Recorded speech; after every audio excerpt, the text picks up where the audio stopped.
साथियों नमस्कार, खड़तर टीवी में आपका स्वागत है। मैं हूं आपका साथी कड़क सिंह और आज हम पहुंचे हैं डीएलएफ कॉलोनी रोहतक में, जहां पे जनरल जंग शमशेर सिंह के पुत्र की कुंवर चौधरी विजयवीर जी की 13वीं का प्रोग्राम है।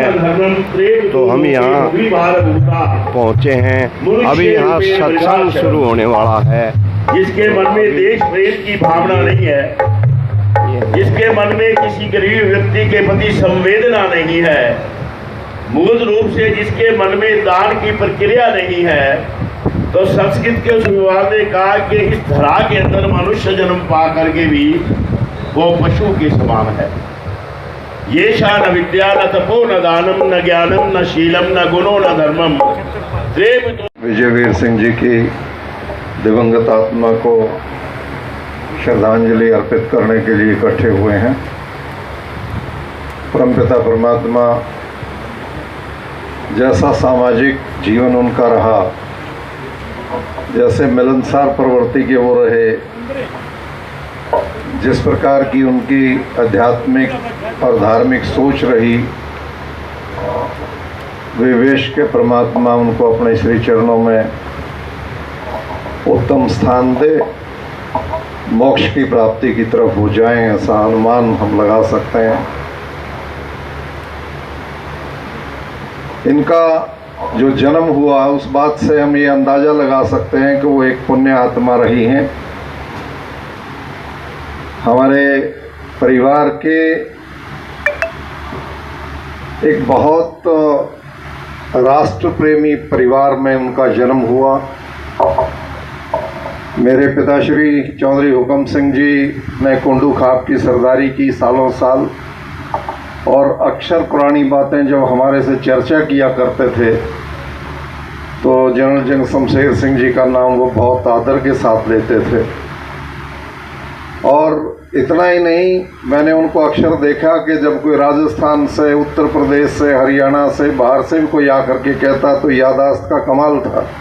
पूछते भाई तेरा गांव कौन सा है, गांव कहते उसमें गांव में किसी परिवार का नाम पूछते, भाई वो परिवार भी होता था तो वो बताता जी या तो मैं उस परिवार से हूँ या हमारे से फलाने उसमें। तो बुजुर्गों की जो यादाश्त थी, आजकल के बच्चे अपनी पीढ़ियाँ दादा के नाम पर रोक लग जाती, बड़ा मुश्किल है। तो मुझे जो उन्होंने बताया कि दादा चौधरी गोपाल सिंह जी जो लेफ्टिनेंट के रूप में जिन्होंने राष्ट्र की सेवा की फौज में, और उनके जो सपुत्र थे चौधरी कपूर सिंह जी, वो भी लेफ्टिनेंट के रूप में उन्होंने सेवाएं दी राष्ट्र की मजबूती के लिए। और जैसा आप जानते हैं कि जनरल जंग शमशेर सिंह जी जो कुंवर विजय सिंह जी के पिताश्री थे, उन्होंने तो एक इतिहास रचा। हम कहते थे जंग क्यों कहते हैं इनको, जनरल शमशेर सिंह तो समझ में आता है। तो इतिहास पता लगता था कि जब रियासतें इकट्ठी करवाई जा रही थी, देश आज़ाद हो रहा था, तो हैदराबाद के निज़ाम को सरेंडर करवाने में उनको श्रेय जाता है जनरल जंग शमशेर सिंह जी को, और तभी से उनके नाम के साथ जंग की उपाधि को जोड़ दिया गया था। ऐसे सूरमा के घर में जिनका जन्म हुआ, तो मैं परमपिता परमात्मा से ये उम्मीद कर सकता हूँ कि निसंदेह उनको मोक्ष की प्राप्ति होगी और उत्तम स्थान उनको श्री चरणों में परमपिता परमात्मा के यहाँ रहेगा। ऐसे मौके पे आप और हम सब जो आए हैं, जनरल साहब के परिवार में भाई हमारे जो बुजुर्ग जसवीर सिंह जी थे, उन्होंने भी 65 के वार के अंदर आप जानते हो शहादत दी थी। और सारा परिवार, जो दो हमारी वो बुआ थी वो भी हमारे उच्च घरों में थी। एक तो हमारी बुआ वहाँ डावड़ा मेरी जो घिराए कॉन्स्टिट्यूंसी रही है उसमें मेरिट थी, और उस वक्त के डीआईजी धर्म सिंह जी बहुत मजबूत पुलिस अधिकारी थे, उनके यहाँ मेरिट थी। मेरा भाई है वो अजय सिंह, यहाँ निश्चित तौर से आज इस श्रद्धांजलि सभा में उपस्थित होंगे। और जैसा आप और हम जानते हैं कि पूरा जो जीवन है वो विद्वता और व्यवहारिकता के बीच में एक द्वंद्व है। जो जितना नज़दीक होता है, पंडित लक्ष्मीचंद जाके गए थे कि अपने का दुख हो जाए। मरती तो दुनिया है, जो जन्मा है उसने जाना ही है, विधाता का नियम है, लेकिन अपने का दर्द जितनी नज़दीकता, घनिष्ठता, आत्मीयता, मित्रता, दोस्ती, रिलेशन जितना ज़्यादा प्रगाढ़ रहेगा उतना ही पीड़ाएं बढ़ जाएंगी, उतना ही व्यवहारिकता के ऊपर कंट्रोल, उसकी समझ कम हो जाएगी और भावनाएं भड़कती हैं, इमोशंस भड़कते हैं। और ऐसे समय पे हम बैठते हैं, दुख तकलीफ में शामिल होते हैं, तो उसका मतलब यही है कि हम व्यवहारिकता का जो है ना प्रभाव दिखाते हैं, व्यवहारिकता के बारे में जानकारी देते हैं कि हमारे हाथ में कुछ नहीं है, जो आया उसको जाना है। तो इमोशंस के ऊपर ताकि कंट्रोल कर पाए, ताकि भाई वो उस घर में इतना नुकसान हुआ, उसमें भी इतना हुआ। ये मिलने जुलने का, आने जाने का, उठने बैठने का तरीका, इसीलिए ऐसे बुरे वक्त के अंदर जब कोई आत्मा हमारे से बिछड़ती है, परिवार से कोई नज़दीकी जाता है, तो ऐसे में ढांढस बंधाना आपका और हमारा सब आपस में समाज का ताना बाना है। उसी विषय में आप और हम इकट्ठे होकर के पूरे परिवार का ढांढस बंधाने के लिए कि व्यवहारिकता है, भावनाओं के ऊपर हमें थोड़ा सा कंट्रोल करना पड़ता है। विद्युता और भावना का द्वंद्व यही है कि जब व्यवहारिकता को से हम रूबरू होते हैं तो हमारा ज्ञान सर्वोपरि हो जाता है, भावनाएं उसके अंदर फिर कंट्रोल में आ जाती हैं, और जब ज्ञान गौण हो जाता है तो हमें रोना आता है, प्रबलता भावनाओं की बढ़ जाती है। तो इन सब जीवन के इस द्वंद्व के बीच में, जन्म और मरण के बीच के अंदर हमारा जो स्पैन ऑफ लाइफ है, उसके अंदर ये सब चलता रहता है। कभी टोटे नफ़े की बात है, हालांकि विधि के हाथ में, कभी जो कहते हैं लाभ हानि मरना जीना, यह सब विधि हाथ, ये सब चीज़ें विधि के हाथ में है। उसके बावजूद भी हम इनसे पीड़ित और प्रफुल्लित होते रहते हैं। प्राप्ति उपलब्धि हो जाती है तो बहुत खुश होते हैं, और जब नुकसान होता है तो बहुत पीड़ित होते हैं।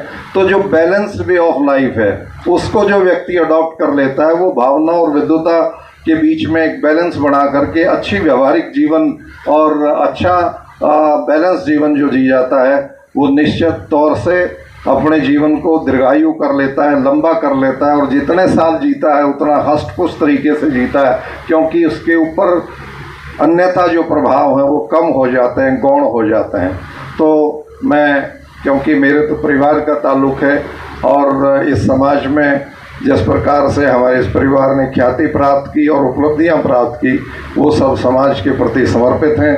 और आप और हम सब अच्छी प्रेरणाएं अच्छे परिवारों से लेकर के इस राष्ट्र को और इस दुनिया के अंदर, ब्रह्मांड के अंदर जो जीवन शैली है, जो हमारा जीवात्मा का जो सरोकार है, उसको उत्तम और बेस्ट वे ऑफ लाइफ की तरफ आप और हम सब मिल करके चलें।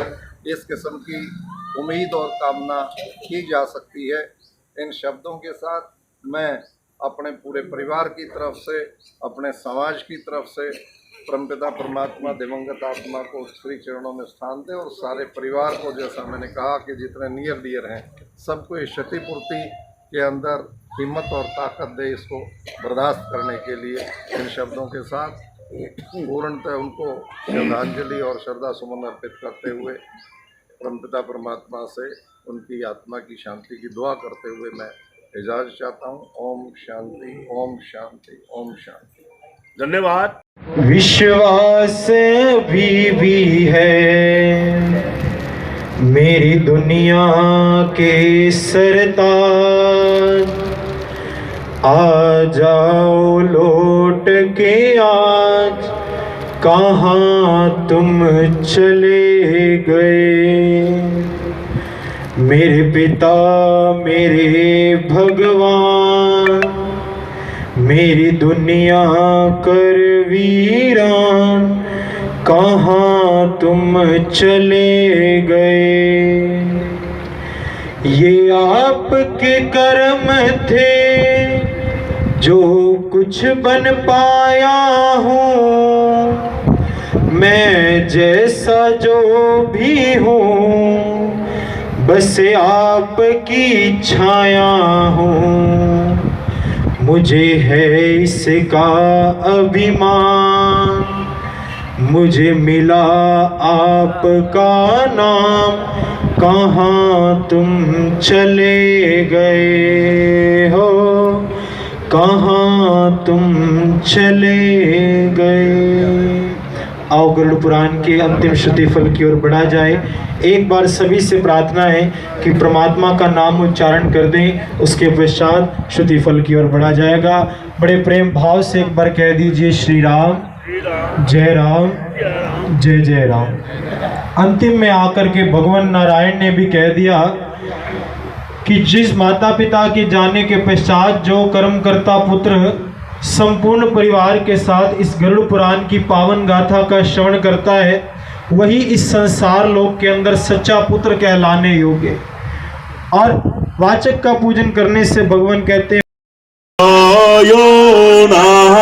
प्रचोदया ओम दौ शांति अंतरिक्ष ओम शांति पृथ्वी शांतिराप शांतिरोषधयः शांतिर्वनस्पतयः